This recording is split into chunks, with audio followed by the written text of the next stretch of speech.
इस बिल के माध्यम से आप बाबा साहब डॉक्टर भीमराव अंबेडकर जी के द्वारा लिखे गए संविधान की हत्या कर रहे हैं। और ये बात सरकार अपने बच्चों को उसका गला घोटने पे उतारू हो जाए तो वो फिर सरकार निष्पक्ष सरकार नहीं है। न मेरा है न तेरा है, ये हिंदुस्तान सबका है। नहीं समझी गई ये बात तो नुकसान सबका है। दोनों ही कह रहे एक दूसरे को। धन्यवाद मान्यवर, आपने एक अत्यंत महत्वपूर्ण बिल पे मुझे अपनी बात कहने का मौका दिया। मैं जैसे उदय प्रताप जी की चंद पंक्तियों से अपनी बात शुरू करूंगा। न मेरा है न तेरा है, ये हिंदुस्तान सबका है। नहीं समझी गई ये बात तो नुकसान सबका है। न तेरा है न मेरा है, ये हिंदुस्तान सबका है। नहीं समझी गई ये बात तो नुकसान सबका है। जो आकर मिल गई इसमें वो दिखलाई नहीं देती, जो नदियां मिल गई इसमें वो दिखलाई नहीं देती। महासागर बनाने में मगर एहसान सबका है। महासागर बनाने में मगर एहसान सबका है। मान्यवर, हम लोग बचपन से एक शब्द सुनते आए, सरकार माई बाप। सरकार माई बाप यानी कि जो सरकार होती है वो लोगों की माई बाप होती है, मां की तरह ख्याल रखती है, पिता की तरह ख्याल रखती है। लेकिन अगर कोई सरकार अपने बच्चों को उसका गला घोटने पे उतारू हो जाए तो वो फिर सरकार निष्पक्ष सरकार नहीं है। नहीं है मान्यवर, वो सौतेली मां है, वो सौतेली मां है, उसका व्यवहार सौतेला है। और आज आप जो काम कर रहे हैं इस बिल के माध्यम से आप बाबा साहब डॉक्टर भीमराव अंबेडकर जी के द्वारा लिखे गए संविधान की हत्या कर रहे हैं।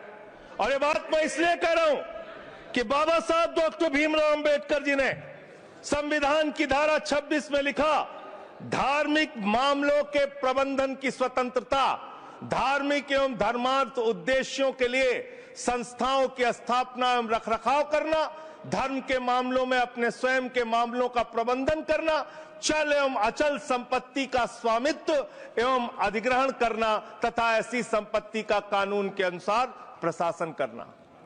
यह अधिकार आपने नहीं दिया, यह अधिकार किसी भारतीय जनता पार्टी के लोगों ने नहीं दिया।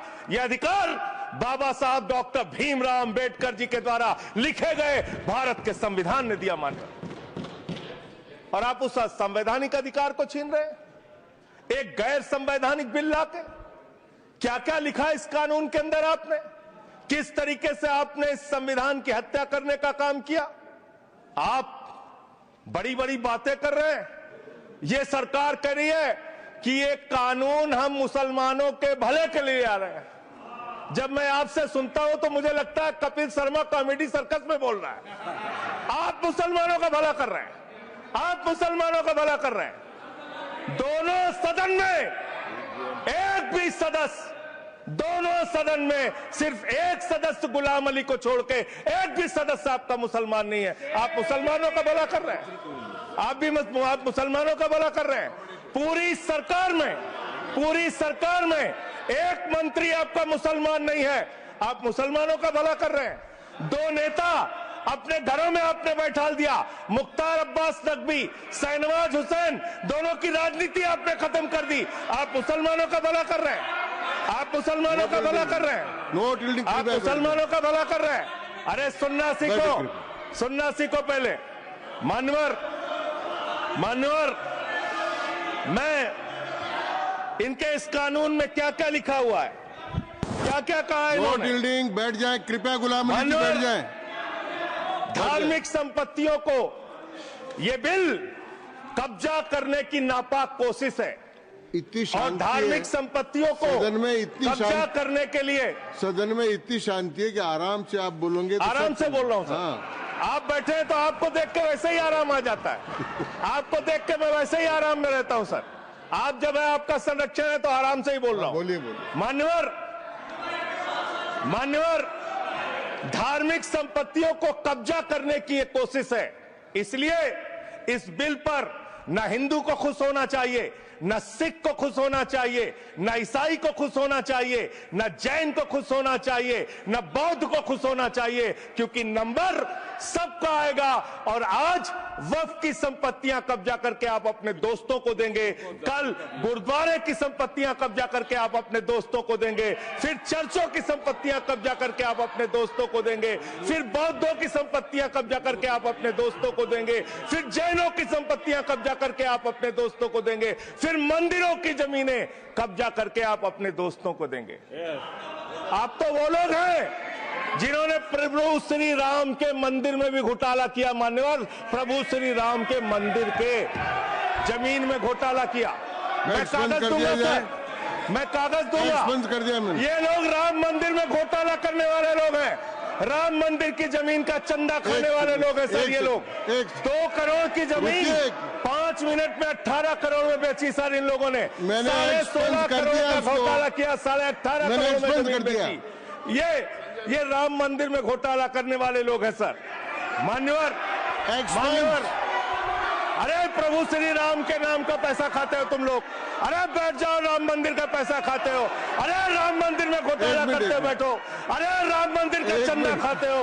अरे चंदा चोरो बैठो, चंदा चोरो बैठो, चंदा चोरो बैठो, बैठो चंदा चोरो, चंदा चोरो बैठ जाओ। चंदा चोरो तुम लोग चंदा चोरो, चंदा चोरो तुम लोग, चंदा चोरो, चंदा चोरो, चंदा चोरो बैठो। 1 मिनट को प्लीज। चंदा चोरो बैठो। सभापति महोदय, Shri Gajendra Singh ji. Sir, I am not yielding sir, I am not yielding. सदस्य ने चंदा चोरी किया इन्होंने सर, राम का पैसा खाया करने वाले राम का पैसा खाया सर इन्होंने। राम मंदिर का विषय, राम मंदिर में चंदा चोरी किया इन्होंने। चंदा चोर है सर ये लोग। इन्होंने प्रभु श्री राम का चंदा खाया। कृपया बैठ जाए। चंदा चोरी किया सर। कृपया बैठ जाए। राम मंदिर के संबंध में सर राम मंदिर के संबंध में कहे गए सभी शब्दों को मैं कार्रवाई से निकाल रहा हूं, कार्रवाई से निकाल दें। 2 करोड़ की जमीन 18.5 करोड़ में खरीदी इन लोगों ने।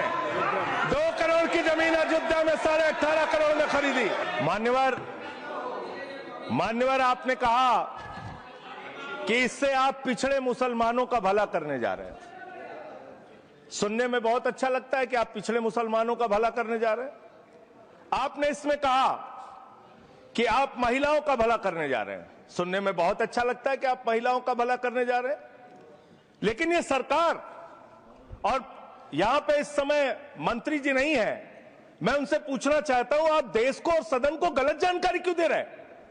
मान्यवर, 2013 के वक्फ बिल में जो भारतीय जनता पार्टी की सहमति और सहयोग से पास हुआ, उसमें भी महिलाओं के लिए आरक्षण था। मना कर दीजिए कि नहीं था? मना करिए कि हम गलत बोल रहे हैं। मान्यवर, मंत्री जी ने कहा 1 करोड़ सुझाव आया। मैं आपसे पूछना चाहता हूं, कितने करोड़ ईमेल आए, कितने करोड़ पत्र आए, कितने करोड़ सुझाव आए? पूरे देश को जानकारी दीजिए, और मैं आपको दावे के साथ कह सकता हूं, जब पूरा सच सामने आएगा तो देश को पता चलेगा कितने लोग इस बिल के विरोध में थे, कितने लोग इस बिल के समर्थन में थे। मैं जेपीसी का सदस्य था मान्यवर, मैं कह रहा हूं आपसे लाइए। और आप पिछड़े मुसलमानों का भला करना चाहते हैं, मैं आपसे हाथ जोड़कर निवेदन करता हूं, विनती करता हूं, और हमारे जो मित्र उधर भी हैं, अगर आप मेरी बात से सहमत हैं तो समर्थन करना। समाज में छुआछूत को, बीमारी को मिटाने के लिए चलिए उठाते हैं कदम, और अगले सत्र में एक बिल लेके आइए। जितने भी हिंदुओं की कमेटियां हैं, ट्रस्ट है, बोर्ड है, उन सारे ट्रस्ट और कमेटियों में 80% आरक्षण दलित, आदिवासी और पिछड़े हिंदुओं को दीजिए। मैं समर्थन करूंगा आपका, माला पहनाऊंगा आपको।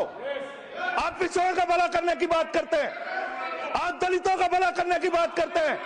आपकी मातृ संस्था आरएसएस 100 साल तक आपने एक भी दलित, पिछड़ा और आदिवासी, एक भी महिला को आज तक आरएसएस का प्रमुख नहीं बनाया। आप दलितों और पिछड़ों और आदिवासियों की आरएसएस के बारे में भला करने की बात करते हैं। मान्यवर, इस बिल में क्या लिखा है? आप जो भी बातें इस विधेयक के अलावा बोलेंगे उन सबको मैं एक्सप्लेन सर ये करूंगा। क्या उसमें सत्य नहीं है? क्या ये सच नहीं है? सर मेरा टाइम रोका जाए। और सर बिल के बारे में बात करते हैं माननीय मंत्री जी ने कहा आज आप इस बिल को पास कर रहे हैं, आज आपका सीना चौड़ा हो रहा है, आपको लग रहा है एक धर्म के अधिकार को आप छीन रहे हैं। नहीं, कल को आप सभी धर्मों की धार्मिक संपत्तियां छीन के आप अपने दोस्तों का देने का काम करेंगे। मैं फिर इसको दोहरा रहा हूं और फिर इसको कह रहा हूं कि आप ये करेंगे, धार्मिक संपत्तियों के कब्जा करने का काम करेंगे। और किसी गलतफहमी में मत रहिए। आपको लोकसभा के चुनाव में मात्र 36% वोट मिला है। इस देश की 64% आबादी आज भी आपके खिलाफ है, आज भी आपके खिलाफ खड़ी है। किसी गलतफहमी में मत रहिए। बड़ी बड़ी सत्ता उखड़ गई और चली गई। मान्यवर, आपने इसमें लिखा बिल के अंदर कि वक्फ कमेटी के अंदर गैर मुसलमान इसका सदस्य बन सकता है। आप क्या गुरुद्वारा कमेटी के अंदर गैर सिख को मेंबर बना सकते हैं? क्या ईसाई कमेटी के अंदर गैर ईसाई को सदस्य बना सकते हैं? क्या बौद्धों की कमेटी के अंदर गैर बौद्ध को, क्या जैनों की कमेटी के अंदर गैर जैन को आप मेंबर बना सकते हैं? और इतना ही नहीं, क्या आप हिंदुओं के ट्रस्ट में, मंदिर के ट्रस्ट में आप क्या गैर हिंदू को मेंबर बना सकते हैं? नहीं बना सकते, नहीं बना सकते। आप एक झूठ फैला रहे हैं देश भर में, देश भर में झूठ फैला रहे हैं। आप कह रहे हैं ये मैं पढ़ रहा हूं राम मंदिर का, सर राम मंदिर ट्रस्ट। झूठ शब्द असंसिद्धि है, जो असंसिद्धि शब्द उनको निकाल दीजिए। सत्य से परे, सत्य से परे। सर ये प्रभु श्री राम के मंदिर का ट्रस्ट, मैं इसका समर्थन करता हूं। नहीं, आप सर मैं इसका समर्थन कर रहा हूं। ये सब्जेक्ट नहीं है सर, समर्थन कर रहा हूं। सुन तो लीजिए, आप कहे से नहीं सुनूंगा। डिस्ट्रिक्ट मजिस्ट्रेट प्रोसीडिंग में नहीं आएगा। सर मेरी बात तो बिल्कुल नहीं आएगा। सर मेरी बात सुन लीजिए। घनश्याम जी प्लीज, चेयरमैन साहब, district magistrate of Ayodhya will be ex officio trustee who will be a practicing Hindu. If the DM is not Hindu, then additional district magistrate will be an ex officio member of the trust. हम इसका समर्थन करते हैं sir. Hindu धर्म के trust में हिंदू को member होना चाहिए, आपने लिखा, हम इसका समर्थन करते हैं। लेकिन आप दूसरे धर्मों के ऊपर कह रहे हैं। कल को आप गुरुद्वारा कमेटियों में कहेंगे सिख नहीं, दूसरे धर्म के लोग इसमें आएंगे। कल को आप जैन कमेटियों में घुसड़ेंगे, बौद्धों की कमेटियों में घुसड़ेंगे। ये बात गलत है, ये पूरी तरीके से गलत है। और आज पूरे देश को आप बताइए, मान्यवर, पूरे देश को आप बताइए, 2009 में आपने अपना घोषणा पत्र जारी किया था, मैनिफेस्टो। ये मैनिफेस्टो आपका लेके आया हूं, ये तो आपका डॉक्यूमेंट है, मेरे घर नहीं बना।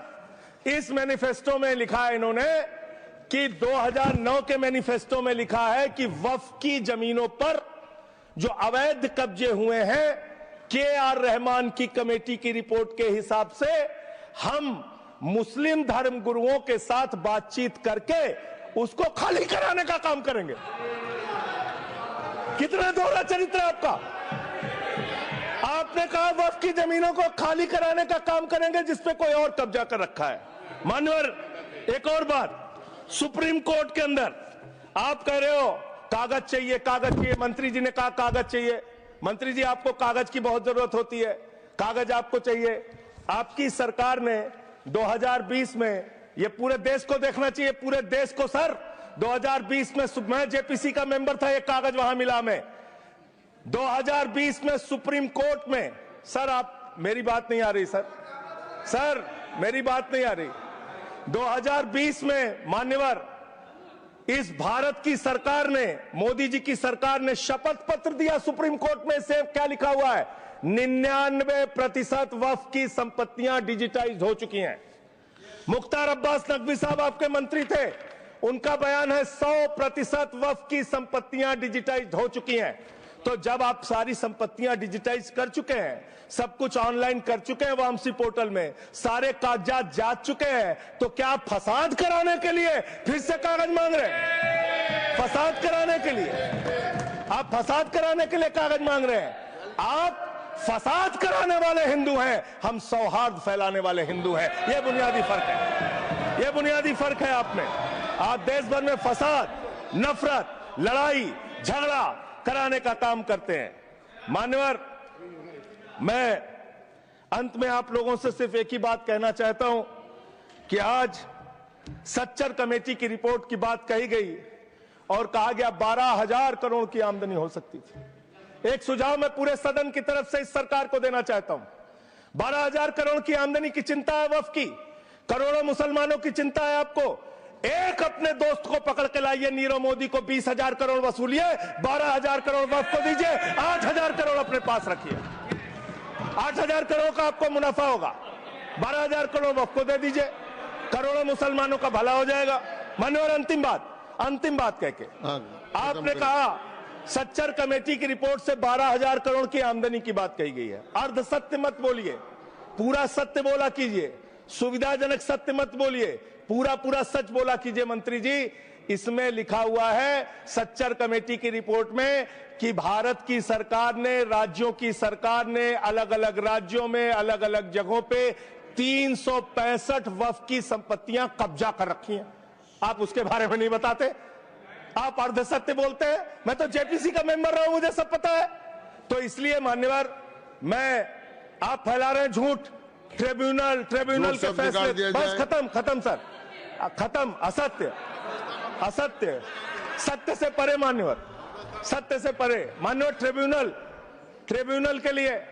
ट्रिब्यूनल के लिए आप कह रहे हैं उसको अपील नहीं की जा सकती। हाई कोर्ट का फैसला ट्रिब्यूनल के फैसले के खिलाफ आया है, सुप्रीम कोर्ट का फैसला ट्रिब्यूनल के फैसले के खिलाफ आया है। आपने कहा 5 साल का प्रैक्टिसिंग मुस्लिम होना चाहिए। कैसे प्रैक्टिसिंग मुस्लिम तय करेंगे सर? आप क्या मुसलमानों के घर में सीसीटीवी का कैमरा लगाएंगे?